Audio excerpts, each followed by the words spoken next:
अस्सलाम वालेकुम फ्रेंड्स, क्या हाल है आप लोगों के। उम्मीद करता हूँ आप खैरियत से होंगे।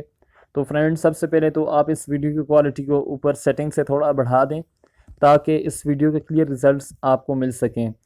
दूसरा ये कि अगर आप इस चैनल पर न्यू हैं तो प्लीज़ इस चैनल को सब्सक्राइब कर लें और बेल नोटिफिकेशन को ऑन कर दें। और अगर आपको ये वीडियो पसंद आई तो इसे लाइक ज़रूर करें और इस वीडियो को मुकम्मल देखें ताकि आपको सारे सवाल समझ में आ सकें। तीसरा ये कि मैंने एक चैनल बनाया है फैक्ट्स हब, उसका लिंक मैंने नीचे डिस्क्रिप्शन में दे दिया है। आप उस चैनल पर भी जाएं, अगर आपको पसंद आए तो उसे भी ज़रूर सब्सक्राइब करें। तो चलिए आज हम करते हैं केमिस्ट्री का चैप्टर नंबर 2, ट्रांजिशन एलिमेंट्स। तो पहला क्वेश्चन जो है, give the reason that why Cu+1 is diamagnetic but Cu+2 is paramagnetic. कि आपने वजूहात बतानी है कि क्यों Cu+1 डायमैग्नेटिक होता है, Cu+2 पैरामैग्नेटिक होता है। तो आंसर Cu+1 इज़ डायमैग्नेटिक, कि ये क्यों डायमैग्नेटिक होते हैं। नीचे आपने रीज़न की हेडिंग देनी है। तो the substance which is weakly repelled by magnetic field due to absence of unpaired electron is said to be diamagnetic. मतलब डायमैग्नेटिक ऐसे सब्सटेंस होते हैं जो जब उनको मैग्नेटिक फील्ड में रखा जाए तो वो उससे मैग्नेटिक फील्ड उसे रिपेल करती है, मतलब दूर धकेलती है। ऐसे सब्सटेंस को डायमैग्नेटिक कहते हैं क्योंकि उनमें अनपेयर्ड इलेक्ट्रॉन होते हैं। Cu+1 is diamagnetic due to absence of unpaired electron. ये डायमैग्नेटिक क्यों है? क्योंकि इसमें अनपेयर्ड इलेक्ट्रॉन नहीं है। In other words Cu+9 contain paired electron which cancel out the magnetic field of each other. दूसरे अल्फाज में इसके पास जो सारे पेयर्ड इलेक्ट्रॉन होते हैं जो कि एक दूसरे को कैंसिल कर देते हैं, magnetic effect. Consider the valence shell electronic configuration of Cu+9। आप देख लें CuAr पहला 3d10 है ना, 4s1 है। दूसरा Cu अगर इसने वो 4s वाला इलेक्ट्रॉन लूज़ कर दिया तो अभी इसके पास क्या 3d10 बचे, सारे पेयर्ड हैं। देख लें आप कि Ar आगे 3d10 4s0 है, ये खाली है। तो all the electrons are paired in 3d orbital. तो hence Cu+9 is said to be diamagnetic. उसके बाद आपने लिखना है Cu+2 आयन इज पैरामैग्नेटिक, कि ये पैरामैग्नेटिक क्यों है। तो the substance which is attracted by magnetic field due to the presence of unpaired electron is said to be paramagnetic substance. मतलब जो मादे जो Cu+1 +2 मतलब ऐसे सब्सटेंस जो कि मैग्नेटिक फील्ड में अट्रैक्ट करती है मैग्नेटिक फील्ड, उनको पैरामैग्नेटिक कहते हैं। Reason Cu+2 is paramagnetic due to the presence of unpaired electron, कि इसमें अनपेयर्ड इलेक्ट्रॉन होते हैं तभी ये पैरामैग्नेटिक है। This causes Cu+2 to attract to the external magnetic field. इसी वजह से Cu+2 जो है वो मैग्नेटिक फील्ड की तरफ अट्रैक्ट होता है। आप इसकी इलेक्ट्रॉनिक कन्फिग्रेशन देख लें कि 4s0 3d9 है। इसमें देखें ये एक अनपेयर्ड इलेक्ट्रॉन है, तो नीचे लिखना है due to this unpaired electron Cu+2 is paramagnetic. आगे question number 2, right down the electronic configuration of first transition series. तो electronic configuration of first transition series आपने लिखनी है। First transition series starts from scandium and ends at zinc. There is 10 element present in first transition series. आपने इसे 1s2 2s2 2p6 इस तरह, मतलब ये सिर्फ 3d ये नहीं है, 3d वाला ये चेंज हो गया। देखें 3d1 3d2 3d3 3d4 3d5 3d6 3d7 3d8 3d9 3d10 और सारा ही 1s2 2s2। ये आसान है, मुश्किल नहीं है। उसके बाद अगला question, why the transition elements show the catalytic behaviour, कि ये कैटालिटिक बिहेवियर क्यों बताते हैं। सबसे पहले आपने कैटालिस्ट बताना है कि कैटालिस्ट होता क्या है।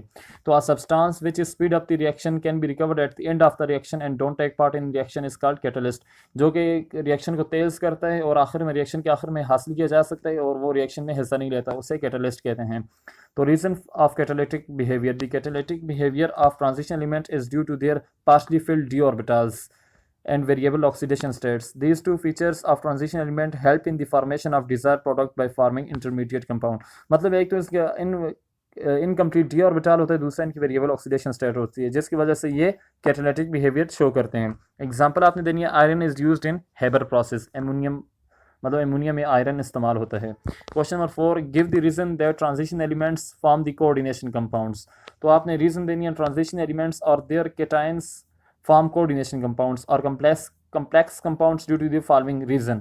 Reason नीचे आपने लिखनी है। पहले vacant d orbital. The transition element atoms or cation have vacant d orbitals or n-1 d orbitals in which they can accommodate a lone pair of electrons donated by the ligands. मतलब ये accept कर सकते हैं वो lone pair जो कि ligands donate करते हैं, इस वजह से ये इंटरमीडिएट कंपाउंड्स बनाते हैं। दूसरा ये है कि high positive charge density, the transition metal atoms और cation have small size and high effective nuclear charge. Thus, they have high positive charge density. This high positive charge density makes the transition metal atom or cation to attract lone pair of electrons from the ligands in coordination compound. मतलब इनका small size होता है और इनका इनका small charge होता है और साइज ज़्यादा है, जिसकी वजह से ये लिगेंड से इलेक्ट्रॉन पेयर एक्सेप्ट कर सकते हैं, इसी वजह से ये कम्प्लेक्स कंपाउंड्स बनाते हैं। Question number 5, explain why transition metal have variable oxidation state. क्यों इनकी वेरिएबल ऑक्सीडेशन स्टेट होती है, आप एक्सप्लेन करें। तो transition metals have variable oxidation states when an atom show more than one oxidation state then its oxidation state is said to be variable। मतलब एक से ज़्यादा कोई एटम ऑक्सीडेशन स्टेट बताए तो उसकी वेरिएबल ऑक्सीडेशन स्टेट होती है। Transition metals have variable oxidation states due to the following reason, मुख्तलिफ वजूहात की बिना पर। तो n-1d and ns orbitals of transition element have almost the same energies.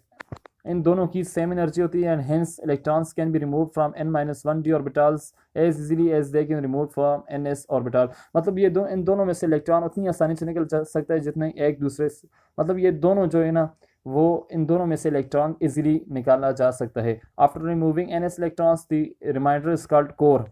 In case of d block elements, the core is unstable and loses further one or more electrons।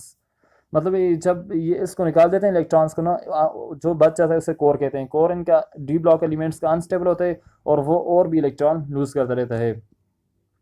Thus transition elements show variable oxidation state, इसलिए variable oxidation state transition elements बताते हैं। मैं इतना मतलब आपको समझा नहीं सकता क्योंकि वीडियो लेंथी हो जाएगी। तो चलिए question number 6, justify the statement that scandium form colourless and diamagnetic compounds. इस स्टेटमेंट की वजाहत करें कि स्कैंडियम बगैर रंग के और डायमैग्नेटिक कंपाउंड्स बताता है जो कि मैग्नेटिक फील्ड में रिपेल होते हैं। तो scandium form colourless compounds, reason क्या है? Scandium in +3 oxidation state has empty D orbital. उससे क्या होता है? डी ऑर्बिटल एम्प्टी होते हैं +3 ऑक्सीडेशन स्टेट में and there is no unpaired electrons from d transition. और डी ट्रांजिशन के लिए उसके पास कोई भी अनपेयर्ड इलेक्ट्रॉन नहीं होता। देख लें आप नीचे ये स्कैंडियम +3 में एम्प्टी 3d ऑर्बिटल, ये आप यहाँ पे देख लें। So when light falls on scandium +3 and, जब रोशनी गिरती है स्कैंडियम +3 आयन पर, it is all transmitted without any absorption. ये सारी मतलब वापस चली जाती है बगैर किसी जज्ब होने के। Hence compounds of Sc+3 ions are appear to be colourless. इसके जो कंपाउंड्स है मतलब जब रोशनी आगे मतलब उससे टकरा कर वापस नहीं जाएगी तो फिर वो कलरलेस होंगे ना, मतलब इसमें कोई इलेक्ट्रॉन होता ही नहीं है। Scandium forms diamagnetic compound, reason scandium in +3 oxidation state has no unpaired electron in its valence shell.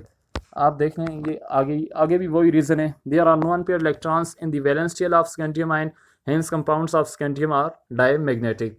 Question number 7, how do transition elements differ from S and P block element. तो आपने difference between transition elements and S and P block elements, इनकी heading दे के आपने सबसे पहले property, फिर transition elements, फिर S and P block elements. तो प्रॉपर्टी क्या है? Atomic volume. तो transition element they have lower atomic volume, S and P block elements they have comparatively high atomic volume. उसके बाद second density, they have high densities, they have lower densities. आगे metallic character, they are all metals, they may be metal, metalloid और non metal. Oxidation states, they have variable oxidation states, they have oxidation states either equal to their group number. Catalytic activity, they and their compounds show catalytic behavior, they lack or have very rare catalytic activity. Question number 8 है what is the, ये मतलब numerical आ सकता है paper में, what is the oxidation state of chromium in CrH2O6+3। तो solution में आपने सबसे लिखना है water is a neutral agent, मतलब इस पर कोई चार्ज नहीं होता। Charge on water is equal to 0, charge on coordination compound is equal to +3। नीचे आपने वो कोऑर्डिनेशन कंपाउंड लिखा। उसके बाद Cr+6, क्योंकि उसकी वाटर पर 0 चार्ज होता है तो Cr+6 0 is equal to +3, Cr+0 is equal to +3, Cr is equal to +3। Oxidation state of chromium is +3। आप देख लें सॉल्व किया हुआ है। Question number 10, zinc +2 salts are white while Cu+2 salts are coloured. Why? Zinc के जो साल्ट है वो वाइट होते हैं और Cu+2 के साल्ट कलर होते हैं, क्यों?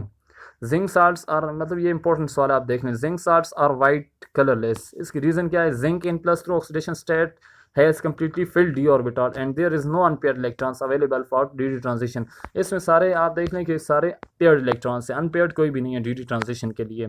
सो when light falls on zinc +2 salt it is are transmitted without any absorption, मतलब ये सारी वापस हो जाती है किसी भी जज्ब होने के बगैर। हिंस कंपाउंड्स और salts of zinc +2 ion are looked to be white colourless. उसके मतलब कलरलेस उसके कंपाउंड्स हमें नज़र आते हैं। दूसरा Cu+2 साल्ट्स आर कलर्ड, ये कलर्ड क्यों होते हैं, हम देखते हैं अभी। Copper in plus through oxidation state has 1 unpaired electron in d orbital. Cu आप देख लें यहाँ पे एक अनपेयर इलेक्ट्रॉन है। सो when light falls on Cu+2 salt, yellow color is absorbed while blue is transmitted. The absorbed light is used to promote promotion of electron from lower energy level to higher energy level. This is called dd transition. Hence Cu+2 salts are looked to be blue in color. मतलब ये सारा ये unpaired electron और pair electron का चक्कर है ना, जिसमें अनपेयर इलेक्ट्रॉन होंगे उसका रंग होगा, जिसमें सारे पेयर होंगे उसका रंग नहीं होगा। सो फ्रेंड्स, ये वीडियो तो यहाँ तक ख़त्म हुई। अगर आपको ये वीडियो कुछ इन्फॉर्मेटिव लगी तो प्लीज़ इसे लाइक कर दें और हमारे इस चैनल को ज़रूर सब्सक्राइब करें। मैं आपसे मिलूंगा नेक्स्ट वीडियो में, तब तक के लिए अल्लाह हाफिज़।